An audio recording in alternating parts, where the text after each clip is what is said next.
Joie. Est-ce que ce que j'entends est vrai? Que vous vous mariez avec un autre homme? C'est pour ça que tu t'es précipité chez moi ce matin? À quoi vous attendiez-vous? Dois-je plier mon aumône jusqu'à ce que tu sois près dans son rang? Je ne rajeunis plus, je suis une femme, et les femmes sont comme la papaye, une fois trop mûres, ils deviennent bons à rien. Je dois utiliser mon temps. Mais je vous demande d'avoir un peu de patience avec moi, dois-tu m'abandonner ainsi? Vous ne m'avez même pas dit, je devais l'entendre d'une personne extérieure. Peter, tu vois, oublie que ton look, homme et femme n'est pas le même, dans 70 ans à venir, tu pourras encore épouser une fille de 16 ans, mais dès qu'une femme aura plus de 30 ans, les hommes commenceront à l'appeler une vieille femme. Alors quand tu seras prêt à te marier, tu verras une personne que tu aimeras plus que moi, même si je t'attends, tu pourras dire plus tard que tu ne m'épouseras plus pour une raison ou une autre, alors je deviendrai un vieux produit, ne demandant qu'à être acheté. Nous, les femmes, devons être sages. D'accord, si c'est ce que vous voulez, bonne chance. Je suis désolée, je ne deviens plus jeune. Vous devriez comprendre. Ce n'est pas de ta faute, si j'avais de l'argent, un autre n'aurait pas pris ce que je désirais, Dieu sait ce qui est le mieux. Je crois qu'elle n'est pas à moi. Parfois, je ne sais même pas si j'avance ou recule. Chaque année, c'est le même Pierre. Le même niveau. D'année en année, Peter est un garçon. Ce n'est pas que je ne fais pas tout mon possible pour m'assurer que je ressemble à mes semblables. Je fais tout ce que je peux, mais à la fin je me retrouverai au même niveau que j'ai commencé. Aucun transfert, tenez-vous simplement immobile. J'ai 35 ans cette année. Je n'ai même pas de femme, encore moins d'enfants à appeler le mien. Que se passe-t-il dans ma vie? Je commence à en avoir marre de cette vie. J'ai du mal à gagner de l'argent, mais quand je le ferai enfin, je ne saurai pas ce que j'en ferai et ce sera terminé. Je ne peux pas me vanter de tout ce que j'ai accompli. J'ai lutté sans résultat. Cela devient incontrôlable. Il faut faire quelque chose à ce sujet. Je ne peux pas continuer comme ça. Si je ne peux pas économiser assez d'argent pour me trouver une femme et avoir ma propre famille, pourquoi est-ce que je vis? Pierre. Mère, vous êtes ici. À quoi penses-tu? Tu n'as même pas remarqué quand je suis entrée. Mère, je suis fatigué, rien ne marche dans ma vie. Je vous ai dit d'arrêter d'être négatif et de vous plaindre, au lieu de cela, parlez à votre Père Céleste et croyez qu'il va résoudre le problème quand cela ne vous fera pas de mal. Un vrai enfant de Dieu, ne vous plaignez pas, car plus vous vous plaindrez, plus le diable augmentera la douleur. C'est parce que se plaindre, c'est dire au diable que ce qu'il fait vous atteint, et vous savez que le diable aime nous voir pleurer et nous détester. Vous ne devez pas laisser Satan vous manipuler en vous faisant croire que Dieu ne vous bénit pas. Tant que vous êtes en vie, Dieu a un plan pour vous, et plus vos défis sont grands, plus votre bénédiction est grande. Il ne t'atteindra que si tu surmontes les épreuves du diable. Mère, je t'ai entendu. C'est juste que je suis emporté par ce qui se passe dans ma vie. Ne vous laissez pas emporter, comme le dit la Bible dans le psaume 50 verset 15, « Invoquez-moi au jour de la détresse, je vous délivrerai, et vous me glorifierez. » Au lieu de vous haïr et de vous battre, invoquez Dieu et croyez qu'il vous a répondu. Chaque être humain a une chose ou une autre à traverser avant d'arriver à sa destination. Vous ne devriez pas vous plaindre, embrassez toutes les situations dans lesquelles vous vous trouvez. Remerciez Dieu. Louez-le. C'est la seule façon de l'émouvoir, l'inquiétude, les plaintes, la dépression et la frustration n'émeuvent pas et ne peuvent pas émouvoir Dieu. Se plaindre ne fera que vous rapprocher de Satan, et vous ne saurez pas quand vous tomberez amoureux de lui. Si vous voulez que votre problème soit résolu, apprenez à louer Dieu au milieu du problème et soyez heureux. Riez. Chantez des louanges, vous verrez que vous ne saurez pas quand le problème disparaîtra. En fait, le problème se résoudra de lui-même et vous aidera quand même à apprendre beaucoup ou à augmenter votre sagesse. Vous avez raison, mère. Laissez-moi aller voir l'homme pour qui j'ai travaillé hier, il a dit que je devais venir récupérer mon argent aujourd'hui. D'accord, allez bien. Je prie pour que vous compreniez pourquoi nous ne devrions pas nous plaindre. J'espère rencontrer cet homme chez lui aujourd'hui.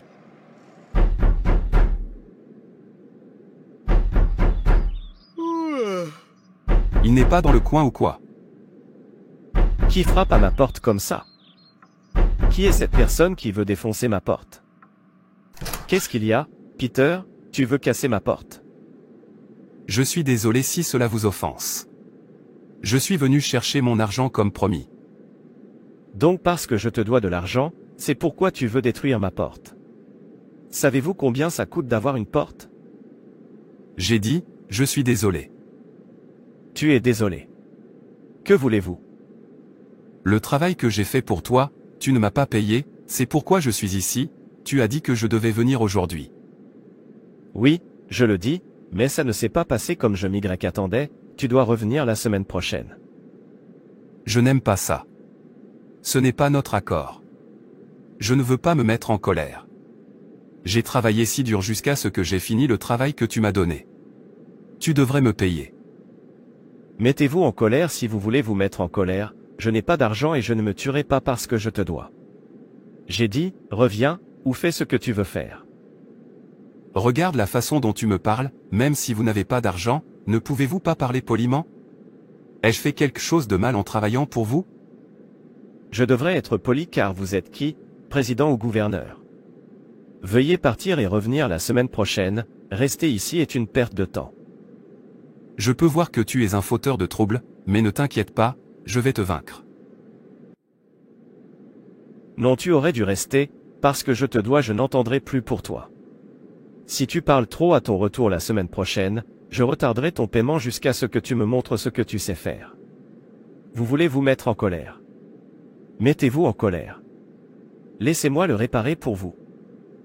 Regardez comment un homme avec qui je travaille de tout mon cœur me parle. Si je souffle sur lui maintenant, ils diront, jeune homme, souffle sur un vieil homme. Ils ne demanderont pas ou ne se soucieront pas de savoir ce qu'il a fait. Je sais que c'est une tentation.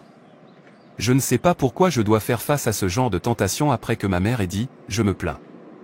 Pourquoi ne vais-je pas me plaindre? Je travaillerai. Quand il sera temps de me payer, l'histoire entrera. Je suis fatigué de ça. N'est-ce pas Pierre? Où va-t-il avec tant de colère? Oncle, bon après-midi. Pierre, quel est le problème? Vous marchez et parlez seul. Mon oncle, je suis fatigué, je ne comprends pas du tout ce qui se passe dans ma vie, je lutte sans voir aucun résultat. Regarde-moi, je suis toujours le même. Mes camarades d'âge sont là-haut, et je suis ici comme j'étais. Rien ne va bien avec moi du tout. Le pire, c'est que je ne cesse de tomber entre les mains de fauteurs de troubles, qui refusent de me payer après que j'ai travaillé pour eux. Donc ta mère ne te l'a pas dit? Dis-moi quoi? Je ne sais pas quel était l'objectif de votre mère ou si elle ne voulait pas que vous réussissiez. Une mère devrait souhaiter bonne chance à son enfant, pourquoi ta mère est-elle moins inquiète, sachant d'où vient ton problème? Ma mère sait d'où vient mon problème. Je ne vous comprends pas. Qu'est-ce que tu essaies de dire? Vous êtes la réincarnation de votre grand-père. Vous devriez faire quelques sacrifices pour apaiser les dieux de votre grand-père, qui vous ont permis de revenir dans le monde, afin qu'ils vous permettent de réussir. Il est ennuyé que vous soyez ingrat. Si vous ne lui offrez pas un sacrifice. J'ai peur, rien pour toi. Je l'ai dit à ta mère, et elle m'a évité, mais maintenant regarde ça, ça t'affecte.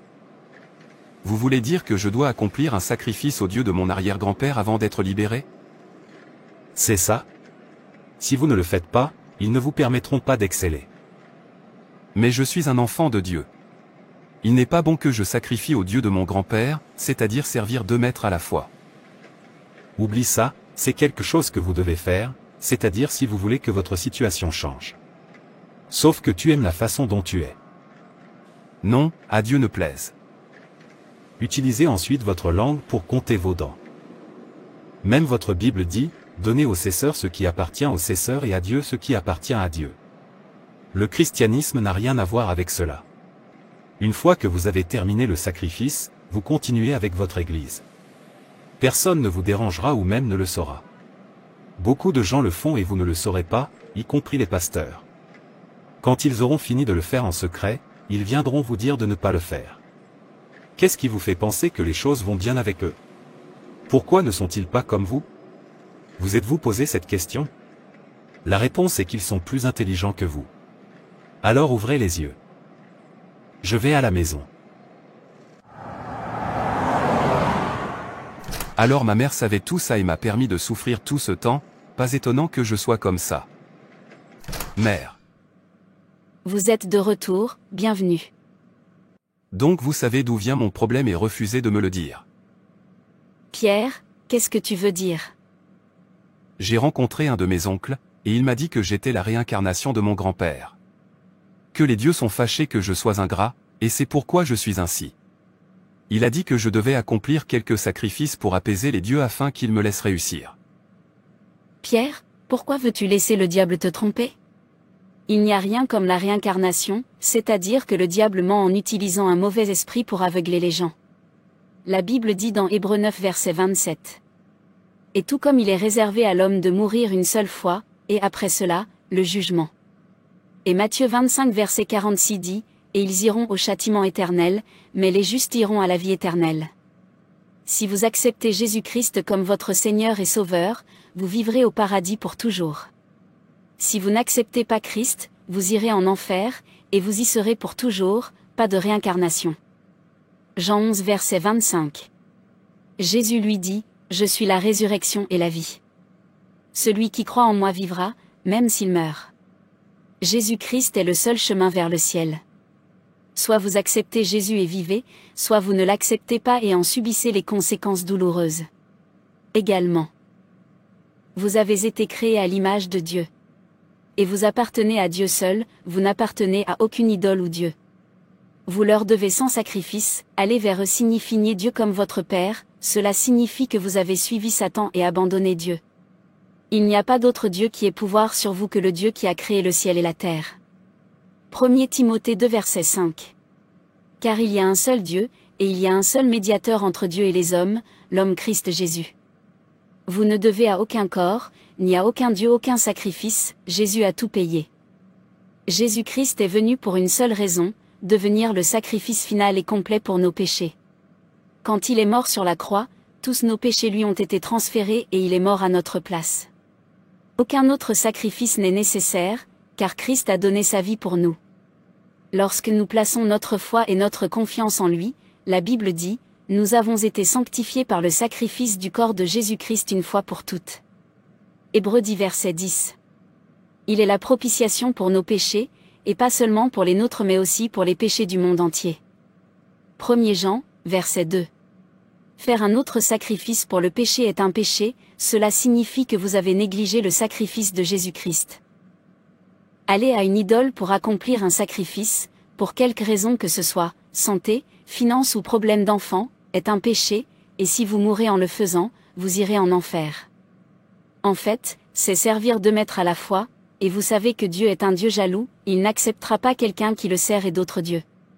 Vous devez choisir quoi servir.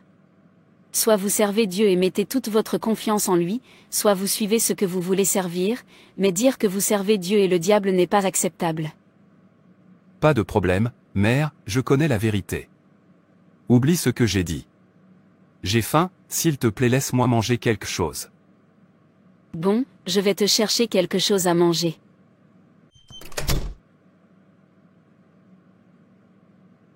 Mon oncle a dit que si je voulais que mon état change, je devais faire un sacrifice.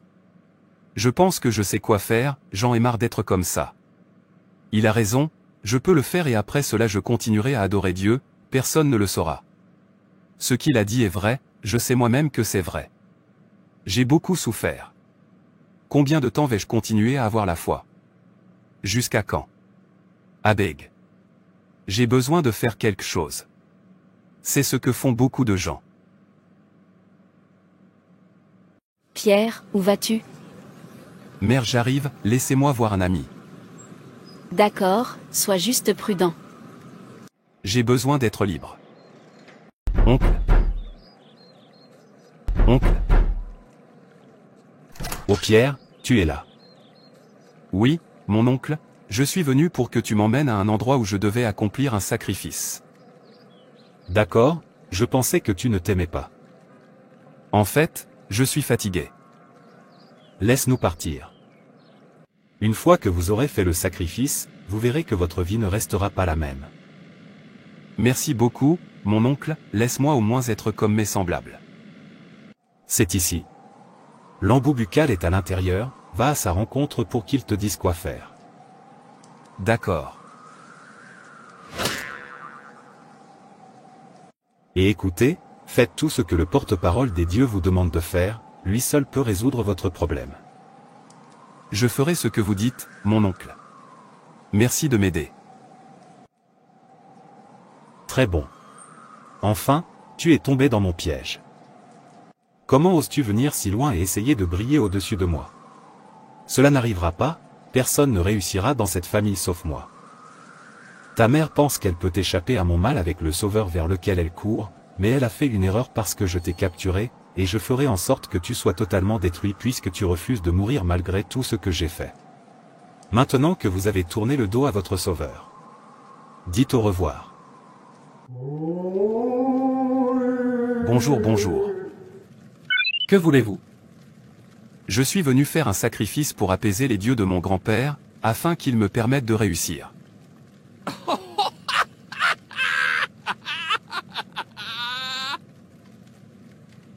Vous êtes au bon endroit.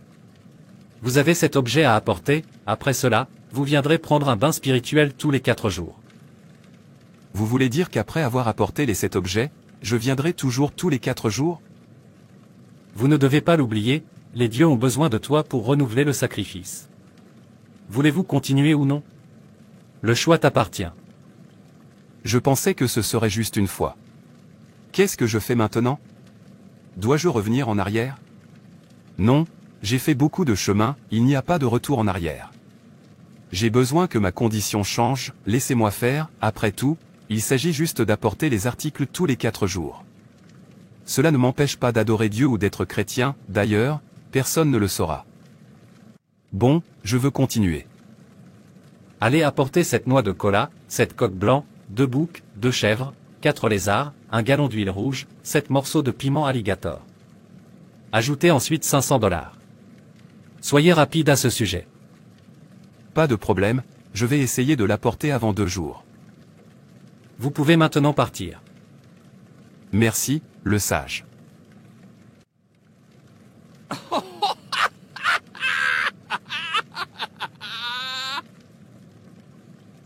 C'est mes affaires. Mon oncle, je l'ai vu et il m'a dit tout ce que je devais apporter. Allons-y pour que je puisse commencer à les organiser.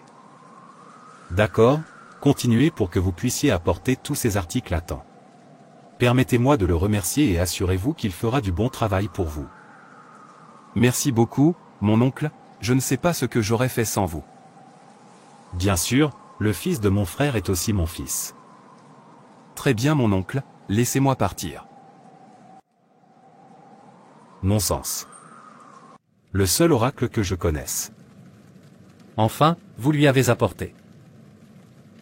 Je veux que toute sa grandeur me soit transmise. J'ai voulu sa grandeur depuis que j'ai découvert que c'était un grand homme, et finalement il est tombé entre mes mains. Vous n'avez pas de problème, j'ai déjà commencé le processus, sa mère agit comme si elle était dure, maintenant le fils est entre nos mains. Je l'ai dit et j'ai précisé que personne dans cette famille ne s'élèverait au-dessus de moi. Cela n'arrivera jamais, tant que je vivrai, je resterai le seul grand personnage de cette famille. Mais lui et sa mère voulaient détruire mon pouvoir maléfique avec leur sauveur. S'il n'était pas tombé, je serais mort dans 15 jours. C'est alors que le charme maléfique que j'utilisais pour le frustrer expirera. Maintenant qu'il est là, je peux vivre plus longtemps, grâce à lui. Que toute sa grandeur vienne à moi. Il m'a beaucoup fait souffrir en essayant de l'avoir, il m'a donné des nuits blanches et a tourmenté mon âme, j'ai failli mourir en essayant de le tuer parce que je sais que, tant qu'il est en vie, je ne peux pas changer la volonté de Dieu dans sa vie. Mais comment faire quand sa vie est cachée dans le sang de leur sauveur? Dont le nom est une terreur pour moi, je ne peux pas le mentionner. Chaque fois qu'ils l'invoqueront, mon pouvoir s'éparpillera et je devrai lutter pour le renouveler. Si seulement ils connaissaient la puissance derrière leurs prières, ils ne se plaindraient pas mais prieraient, mais je suis heureux qu'ils ne le sachent pas, avec ses doutes et ses plaintes, j'ai pu me reposer un peu.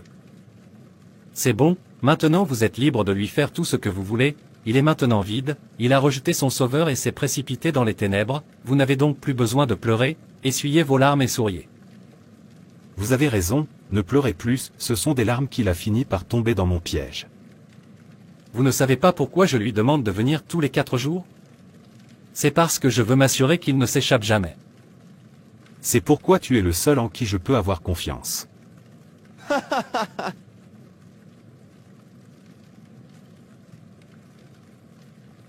Tu es vraiment mon partenaire. Je vous verrai plus tard. Vas-y. Embouchure des dieux, j'ai apporté les objets. Bon, je peux voir ça. Inclinez-vous maintenant devant les dieux. Les dieux de mon grand-père, je m'incline devant vous, s'il vous plaît permettez-moi d'exceller. Ils vous ont entendu. Venir prêt.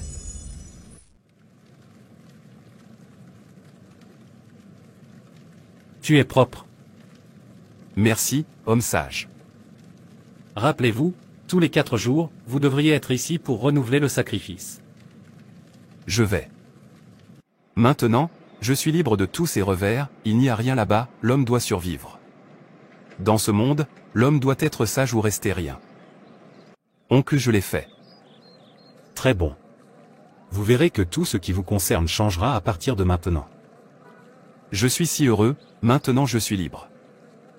En fait, je veux vous donner 1000 $ pour vous montrer que l'argent vous suivra désormais. Moi, 1000 $.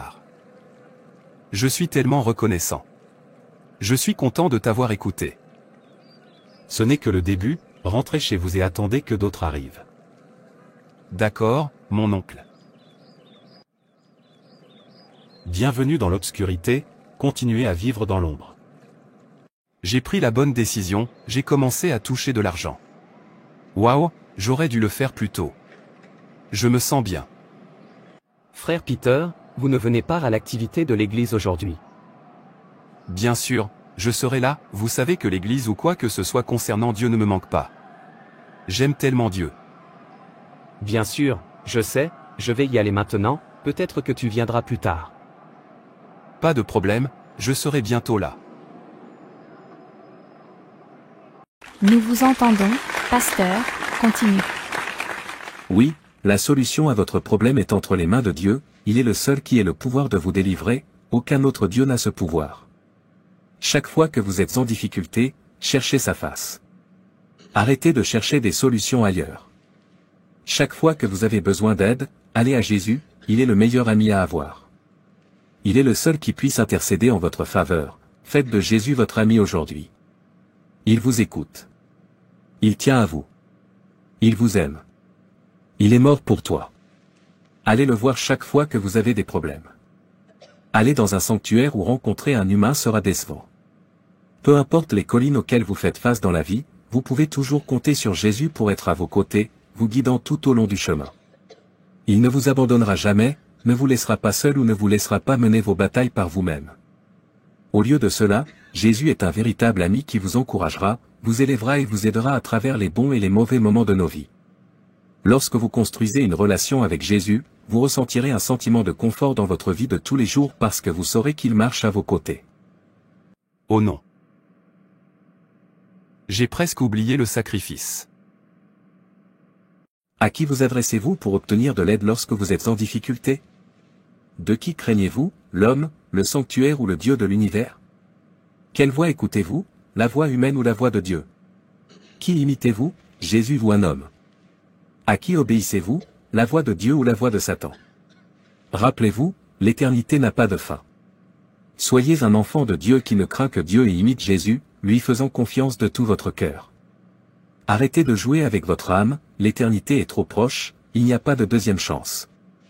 C'est pourquoi vous ne devez pas utiliser votre grâce pour jouer ou négliger la parole de Dieu, aucune excuse pour le péché. Restez avec Dieu, car vous ne pouvez pas servir Dieu et le diable. Le temps s'écoule, et je pense que je dois d'abord aller chercher le renouvellement du sacrifice, plus tard, je continuerai le sermon. Mon oncle dit que si je continue le sacrifice, je serai grand. Aujourd'hui est le 4e jour, et je dois renouveler le sacrifice. Depuis que j'ai commencé à faire ce sacrifice, j'ai vu beaucoup de changements. Les dieux de mon ancêtre, je suis venu renouveler le sacrifice, l'accepter et continuer à me tracer un chemin. Ils vous ont répondu. Merci beaucoup, porte-parole. Qu'est-ce que ça me prend maintenant? Rien, ça ne m'enlève rien. Je suis toujours un enfant de Dieu. Beaucoup de gens le font. L'homme doit être sage. Abeg, laissez-moi rentrer chez moi et me détendre. Qu'est-ce que je fais ici? Tu es mort. Non, ce n'est pas possible, je rentrais juste à la maison. C'est comme ça se passe en un clin d'œil. Oh, cet endroit est si beau. Vous n'appartenez pas ici. Quoi? Pourquoi? Il est tout à fait clair qu'aucun idolâtre n'héritera du royaume de Dieu. Vous ne pouvez pas servir Dieu et le diable en même temps. Oh non, j'ai fait une très grosse erreur. Ce que vous choisissez les yeux grands ouverts n'est pas une erreur. Car si nous péchons volontairement après avoir reçu la connaissance de la vérité, il ne reste plus de sacrifice pour les péchés. Hébreux 10, verset 26. Je pensais que ça ne m'enlevait rien, mais j'avais tort. Ça a emmené ma précieuse âme en enfer. Ce qui compte n'est pas de savoir si cela vous prend quelque chose ou non, ce qui compte c'est où tu passeras ton éternité après. Ce qui importe n'est pas que quelqu'un vous voit ou non, ce qui compte, c'est que vous ne pouvez pas vous cacher de Dieu. Ce qui importe n'est pas que les autres le fassent ou non, ce qui compte, c'est que vous n'êtes pas eux. Ce que vous voulez vraiment après la terre, c'est ce que vous devriez rechercher. L'enfer existe. Le paradis est réel. Soyez sûr de la route que vous suivez, où vous mènera-t-il? En enfer ou au paradis? Ne soyez pas sous le joug des incroyants. Quel est le point commun entre la justice et la méchanceté? Ou quelle communion la lumière peut-elle avoir avec les ténèbres? Quelle harmonie y a-t-il entre Christ et Bélial? Ou qu'est-ce qu'un croyant a en commun avec un incroyant? Quel accord y a-t-il entre le temple de Dieu et les idoles? Car nous sommes le temple du Dieu vivant. Comme Dieu l'a dit, je vivrai avec eux et je marcherai parmi eux, et je serai leur Dieu, et ils seront mon peuple. 2 Corinthiens 6 versets 14 à 16. Vous ne devez aucun corps ou Dieu ou idole, aucun sacrifice. Ne vous trompez pas, le sanctuaire ne peut rien vous offrir, seul Dieu le peut. Lorsque vous faites face à des défis, allez à Dieu, parlez-lui et arrêtez d'aller aux idoles. Et arrête de dire que les autres le font ou que personne ne me voit. Et Dieu? Le psaume 139 verset 12 dit, « Même les ténèbres ne sont pas obscures pour toi, et la nuit est aussi claire que le jour. » Pour toi, les ténèbres et la lumière sont pareilles. David comprit qu'il n'y avait pas de cachette pour Dieu, comme l'a dit Amos. Seigneur Dieu des armées, celui qui touche la terre et elle fond, et tous ceux qui y habitent pleurent, tout cela grossira comme le fleuve, et s'affaissera comme le fleuve d'Égypte. Amos 9 verset 5. Apprenez à craindre Dieu, pas les humains. Merci d'avoir regardé. Et n'hésitez pas à vous abonner, liker et partager. Que Dieu te bénisse. Et souviens-toi que Jésus t'aime.